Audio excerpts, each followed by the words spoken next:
Shalom kepada saudara dan saudari yang saya kasih dalam Kristus Yesus. Dimanapun Anda berada pada saat ini, saya mengharapkan agar Anda dalam keadaan yang baik-baik saja dan dalam keadaan kesehatan yang baik. Namun jika Anda dalam penyakit, dalam kesakitan, saya mau doakan Anda dapat disembuhkan. Bukan saja secara fisikal, tapi secara mental, secara emosi, bahkan secara rohani. Pada saat ini kita akan bersama-sama di dalam ruangan renungan saat indah bersama Tuhan. Dan kali ini kita akan pergi kepada Injil Lukas. Dan dalam Injil Lukas ini kita akan mempelajari satu lagi identiti Yesus yang begitu agung. Ya, dan tajuk renungan kita pada saat ini adalah Injil Lukas, Juru Selamat yang agung. Mari kita berdoa. Bapa Surgawi, sekali lagi kami datang kepadamu ya Tuhan.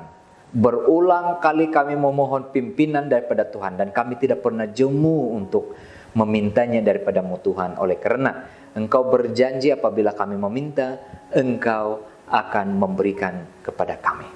Oh Tuhan, penuhi kami dengan Roh Kudus Tuhan, sementara kami mempelajari message Alkitab, khususnya daripada Injil Lukas pada saat ini.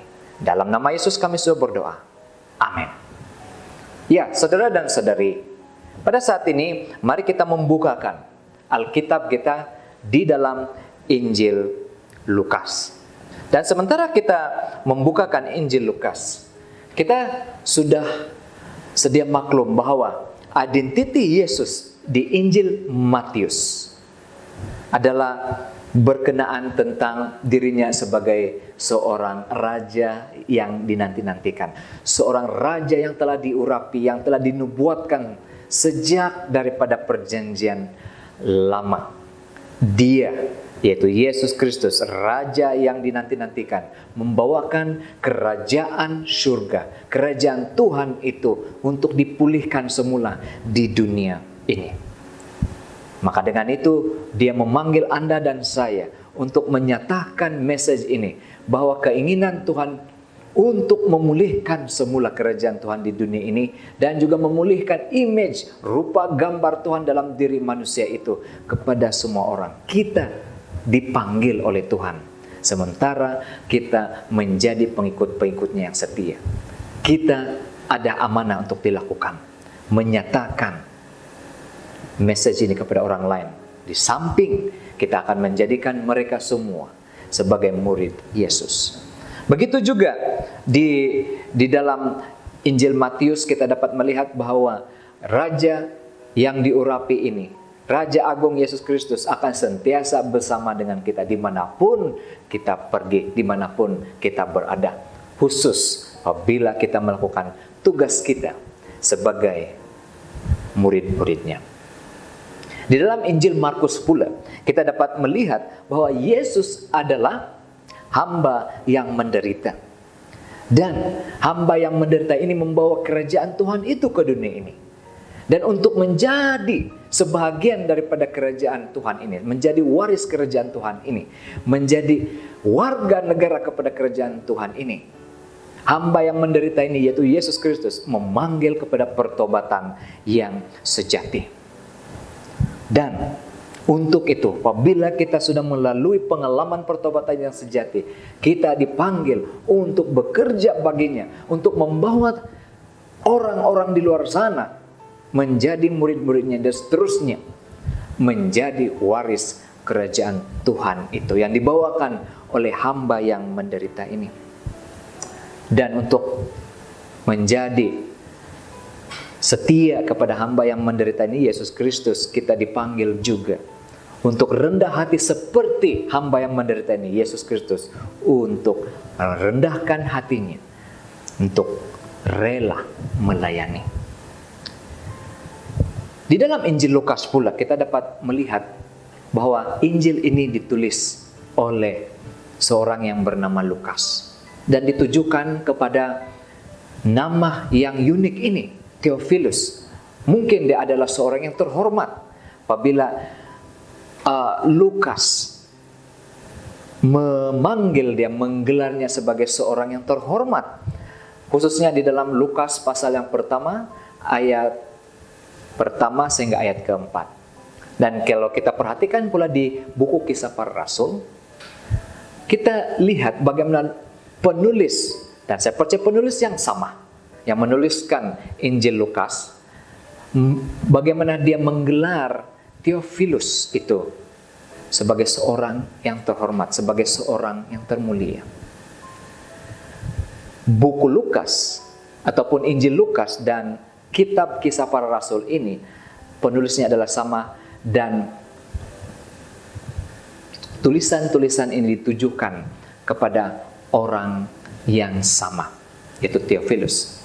Namun begitu, kalau kita lihat dengan lebih besar lagi, Theophilus juga ini mungkin bukan seorang individu saja, yang mungkin mewakili banyak orang, lebih daripada satu, lebih daripada dua, suatu kelompok pendengar yang lebih besar.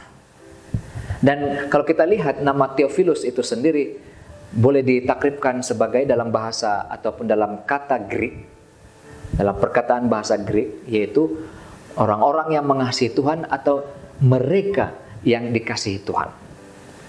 Theo, Tuhan, Philus, kasih.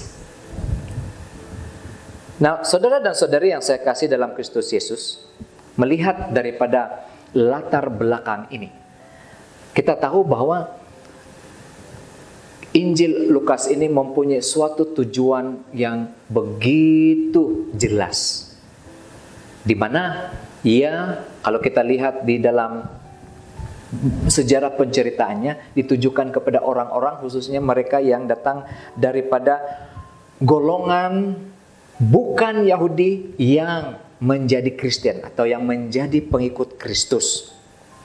Dan seperti mana yang kita tahu sebentar tadi, penulis kepada Injil Lukas yang juga menjadi penulis yang sama kepada kitab Kisah Para Rasul adalah Lukas, yang menjadi teman kepada Rasul Paulus dalam perjalanan misionari.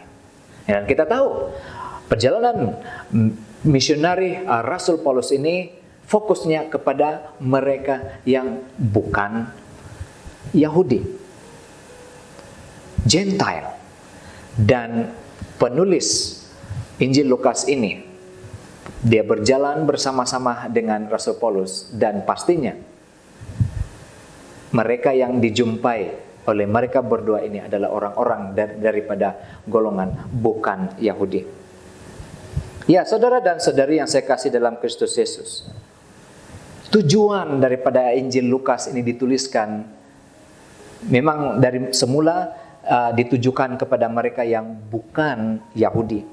Maka dengan itu, daripada ini kita dapat lihat bagaimana tulisan daripada Injil Lukas ini boleh menguatkan iman yang masih muda dari golongan, khususnya daripada golongan bukan Yahudi. Iman muda mereka di dalam Yesus yang datang daripada latar belakang Yahudi. Dan Injil ini juga, Injil Lukas ini juga ingin meyakinkan mereka yang bukan Yahudi, mereka yang percaya kepada Yesus Kristus daripada latar belakang bukan Yahudi, bahwa mereka telah membuat keputusan yang tepat untuk mengikut Yesus. Ya, saudara dan saudara sekalian, dalam Injil Lukas ini kita ada 24 pasal. Dan 24 pasal dalam Injil Lukas ini dibahagikan kepada 6 bahagian. Yang pertama, pendahuluan daripada Lukas pasal yang pertama ayat 1 hingga ayat 4. Kemudian kita lihat di dalam Lukas 1 ayat 5 hingga Lukas 4 ayat 13 bagaimana deskripsi atau gambaran tentang permulaan Yesus Kristus dalam pelayanannya dan menumpukan pelayanannya di kawasan Yudea, di wilayah Yudea dan juga di Sungai Yordan. Kemudian daripada Lukas 4 ayat 14 hingga Lukas 9 ayat 50 kita dapat melihat cerita atau kisah pelayanan Yesus di Galilea pula. Dan pada Lukas 9 ayat 51 hingga Lukas 19 ayat 27 kita dapat lihat cerita atau kisah perjalanan Yesus menuju ke Yerusalem.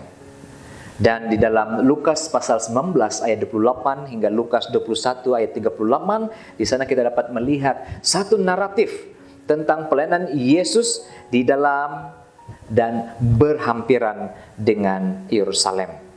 Dan bagian terakhir dalam Injil Lukas, kita boleh lihat dalam Lukas pasal 22 ayat 1 hingga Lukas 24 ayat 53, di mana kita dapat lihat kisah bagaimana Yesus mati di kayu salib, disalibkan dan bangkit semula di luar Yerusalem.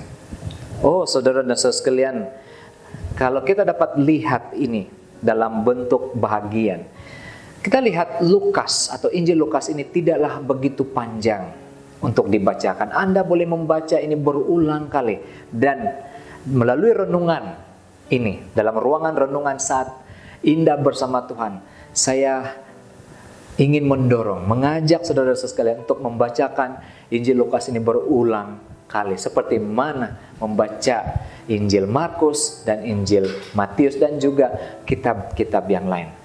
Oh, saudara dan saudari yang saya kasih dalam Kristus Yesus, tema daripada Injil Lukas ini, sekiranya Anda ingin mempelajari dengan lebih mendalam tentang mana-mana bahagian dalam Injil Lukas, atau Anda ingin sediakan khotbah daripada Injil Lukas, pastikan tema keselamatan itu menjadi fokus kepada setiap pembelajaran Anda dalam Injil Lukas. Karena sepanjang Injil ini, Lukas ingin menunjukkan bahwa keselamatan secara pribadi itu adalah suatu perkara yang penting untuk mengubahkan keadaan umat manusia.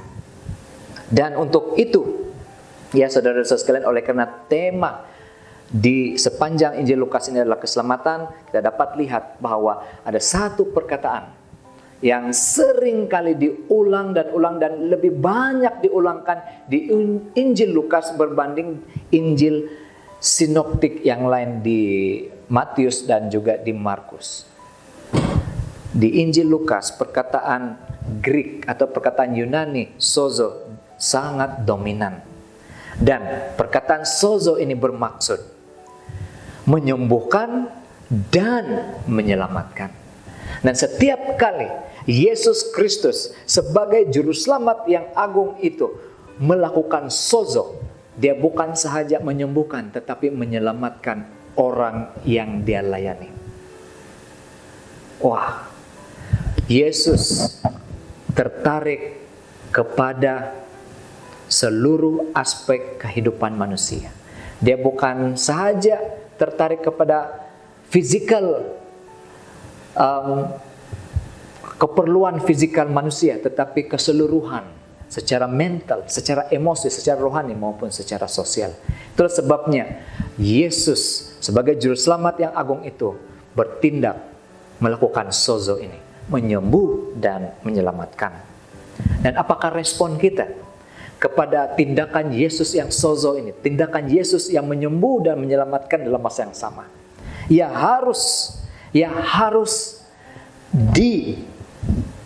disahut dengan sukacita. Mari kita baca dalam Lukas pasal yang pertama ayat 46 hingga 47.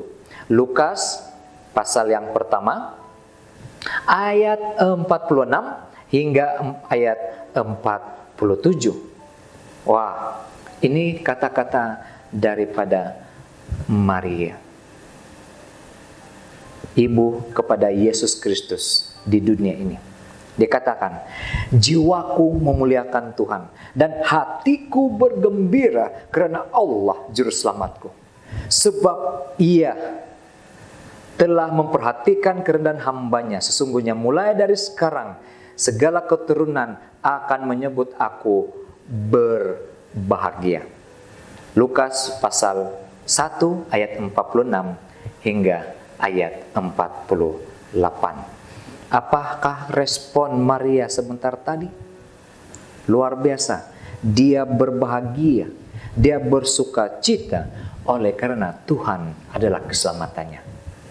Apakah respon Anda kepada identiti Yesus sebagai juru selamat yang agung ini, sebagai Tuhan? Apakah Anda seperti Maria, ibu kepada Yesus di dunia ini, ingin merasakan sukacita dan berbahagia? Oleh karena Tuhan memberikan keselamatan itu melalui kuasanya, menurut rancangannya, dan melalui anaknya Yesus Kristus. Seulang sekali lagi, keselamatan datang oleh kuasa Allah menurut rancangan Tuhan dan melalui anak Tuhan Yesus Kristus. Oh, apakah respon saudara dan saudara sekalian untuk ini? Apakah Anda percaya bahwa Yesus Kristus adalah juru selamat agung itu? Apakah Anda ingin bersuka cita sebagai respon Anda kepada kuasa Tuhan dan rancangan Tuhan bagi keselamatan itu?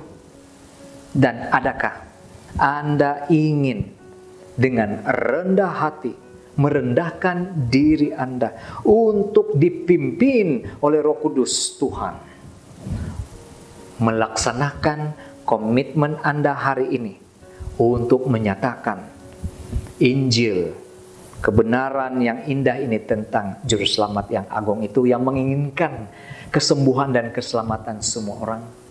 Kalau Anda ingin, katakan amin. Puji Tuhan. Mari kita berdoa. Bapa Surgawi, terima kasih kesempatan yang indah ini. Kami dapat mengenal satu lagi identiti Yesus Kristus daripada Injil Lukas sebagai seorang juru selamat yang agung itu. Dia bertindak, melakukan sozo untuk menyembuhkan, memulihkan, dan menyelamatkan umat manusia. Dan inilah Injil yang ingin kami sebarkan, ingin kami khotbahkan, ingin kami nyatakan kepada semua orang di sekeliling kami. Bantu kami untuk melakukan komitmen kami sebentar tadi yang sudah kami lakukan, dan kami dapat praktikkan, amalkan itu dalam kehidupan sehari-harian kami. Untuk itu kami berdoa dalam nama Yesus. Amin. Sehingga ketemu lagi, Tuhan memberkati.